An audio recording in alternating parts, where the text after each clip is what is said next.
Hi, I'm Pervez Shalwani of Newsday, and this is Feed Me, the scoop on the Long Island dining scene. Today, we hit the waters on the North Fork to watch fish go from catch to plate, head to Melville for Indian Chinese food. From there, we ask Long Islanders how to say gyro, that's how we say it in Chicago, and finish in Huntington for a lesson in barbecue at Oldfields. Time to go fishing with our new friend Artie on the Long Island Sound. Fishing is serious business on Long Island's East End. Hours, and in some cases days before fish makes it to your dinner plate, guys like Artie wake up before dawn in search of fluke, sea bass, black bass, and porgy. Among the rewards, the beauty of the morning sun as it rises over the water. Tell me about what goes on in a tow. Nothing. You see me sit in a chair and get for Facebook. I'm not a heck of a lot. So you guys have thrown out how many feet of net, you said? Well, the sweep's 57 around like this. And the fish just swim into the net? Yeah, just like that. I don't know why, but they do. More than 45 years in the business, and Artie is still outsmarting his catch. My parents first let me go out when I was like 14 years old. And so when you were 14, who'd you go out with? Your friend. And it was just like casual fishing, or was it like commercial fishing back then at 14? I used to sell, I had a refrigerator in the garage. I'd bring the lobsters in. I'd pull the pots by hand, bring the lobsters in. And the neighbors would come to the house and buy the lobsters. After dragging the net for a few miles in the middle of the Long Island Sound, Artie and his crew pull in their haul and prepare to sort what they will bring to the market this morning. Well, I want the jumbo sea bass, the jumbo scup. Okay. A few large fluke. Hey Robert, there's a striped bass under there.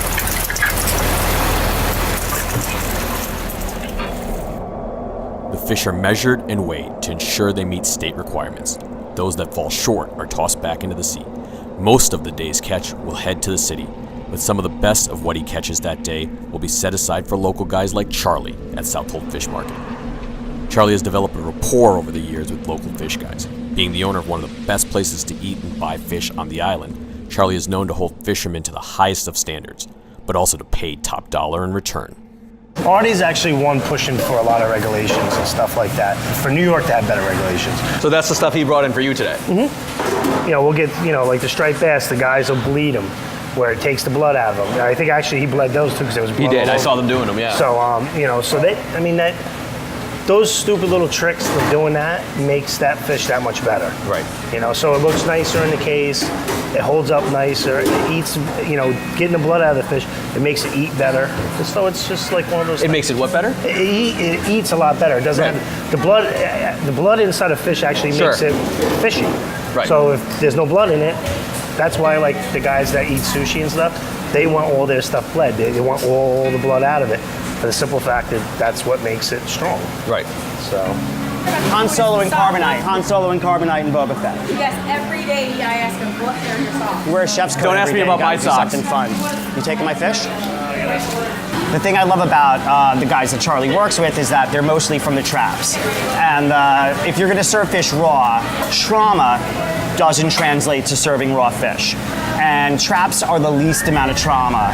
And frankly, I think that the future relies on really small guys handling these things like the really precious resource that it is. Now, is there enough trappers out there out on the East End, or? Yeah, there's plenty.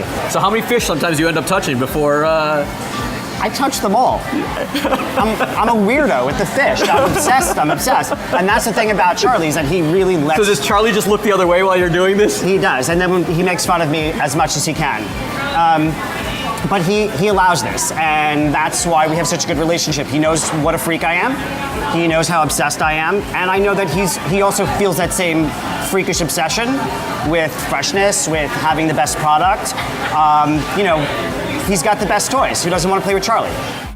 Adam traffics in toys of the earth. Trained under some of the city's best chefs, Adam and his wife Elizabeth have settled on the North Fork, where they run 18 Bay, a true farm-to-table restaurant on Shelter Island. Each morning, the two feverishly dash through the area's fertile lands and waters to gather the best ingredients that week, visiting Charlie and the farmers who raise everything from their vegetables and fruits to the eggs for their pasta. Is that us too? Yes. Awesome.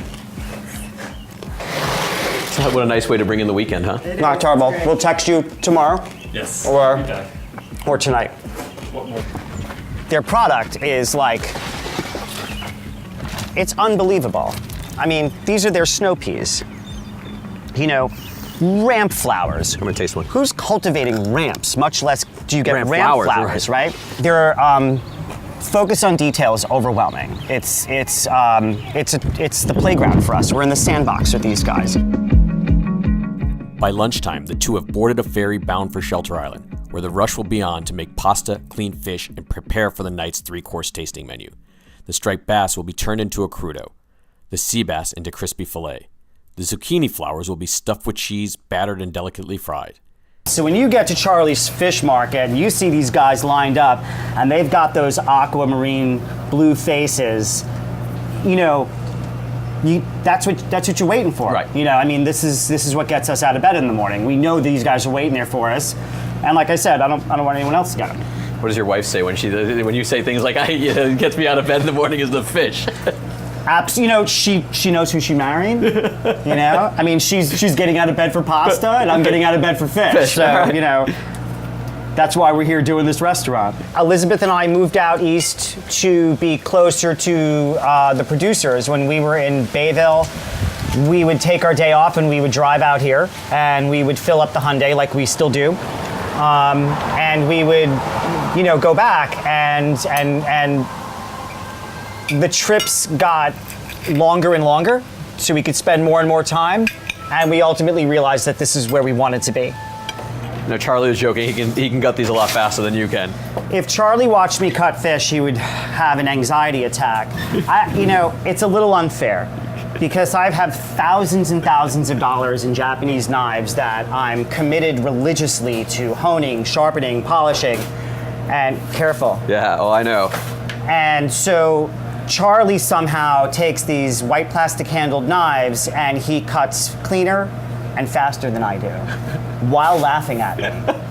And I don't think about it a lot, but it's the cold hard truth. Cutting and preparing great fish is arguably one of the hardest culinary art forms. It's a stress that it won't be done right. Right. It's a stress that this product will not be taken to its best of its ability, which if you just gently coax it in that direction, it will do all on its own. A fisherman like Artie, he knows what he's doing. He knows what we're looking for in the sense of quality. He's not going to compromise his product.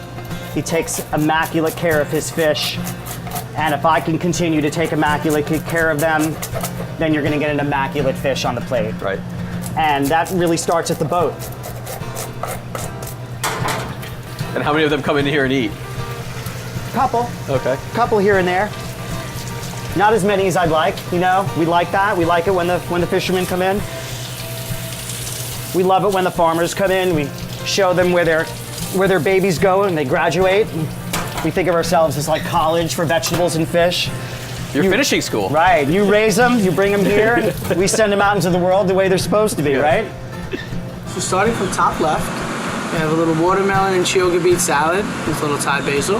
To the right of that, we have a little black sea bass crudo of a local whipping pin cherries with a little bit of scallion on top. Below that, we have fried oysters with their famous chili and mint sauce. And to the left of that, grilled marinated quail with a little peach mostarda. When I surrender to Charlie, to the Farm Beyond, or to Terry's Farm, who've already had to surrender to the season, to the variables of the weather, and we're having a relationship where we're both doing the best we can for each other, that's going to translate to the plate. That's really good. That's ridiculous. What do the fishermen have to say about this? Have they seen this? I wouldn't know. I'll be in the kitchen. Now that is some beautiful crispy skin. We don't mess around with fish skin. There's no in between. It's either going to be crispy or it's not. So what we have here is a deep respect for and a relationship with Terry's Farm and Charlie Southold Fish Market, as well as Artie. I'm gonna tell you, I'm obsessed with skin. Like, I don't understand people who don't want to eat the skin. Nothing hurts me more than watching the plate come back and it's completely cleared except for a chip of skin on the side of the dish, and I weep for those people that I'm like, it's like it's like you literally got the steak and the fries together all on one, Right, and you sent the plate back, you ate the steak, you never ate any fries. Guys, exactly. Remember this the next time you think about sending back that plate of crispy skin. Guys like Adam are watching. If only all fish should be so lucky to go from water to Adam's menu in a 12-hour span.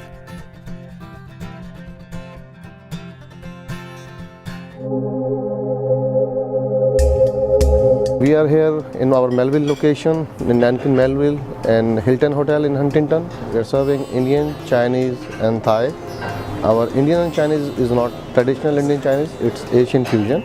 It's a fresh, boneless lobster, sauteed with ginger garlic, onion, scallion, and the bamboo shoot with fresh crust, pepper, sauce. We are doing traditional Indian food here with all the barbecue, kebab, tandoori grill, and biryani with all the curries, all Indian curries in our menu. We have again the same seasoning in our food, which carries all that traditional and all that palette of and taste from the India to our people.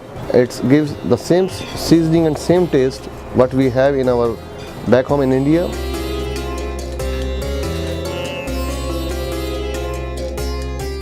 How do you pronounce this? Gyro. Gyro. Euro? Gyro. Gyro. How do you pronounce this?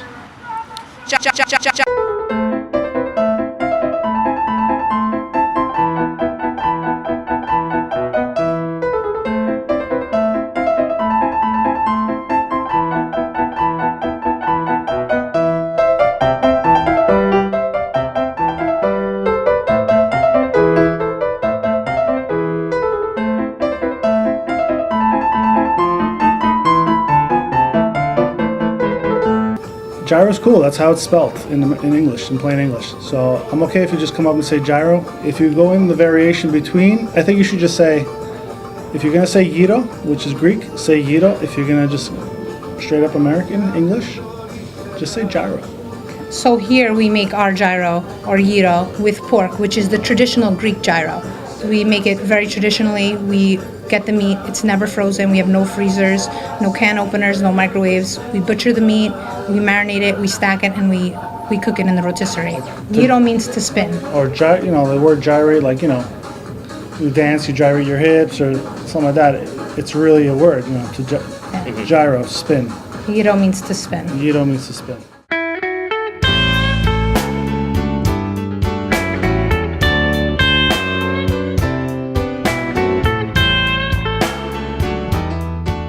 Right now we're going to put locally sourced oak wood into our smoker, typically because it's what we can get the most of. Alright, so typically we smoke our meat for about 14 to 15 hours. It really depends on each cut. Every cut's a little bit different, so we kind of go by feel. There's no set parameters. It's when the meat's ready, it's ready. So that's why briskets and barbecue in general is so tough, because you can't go by a schedule. Typically we smoke everything overnight, and when we run out of food, it's because there's only so much space in the smoker. So typically down south, barbecue's an early breakfast, lunch food, and by dinner everything's sold out. Thanks for watching Feed Me. For more great island eats, go to newsday.com/feedme. And for more episodes of the show, watch us on your computer, Apple TV, Roku, or any mobile device when you download the Newsday app.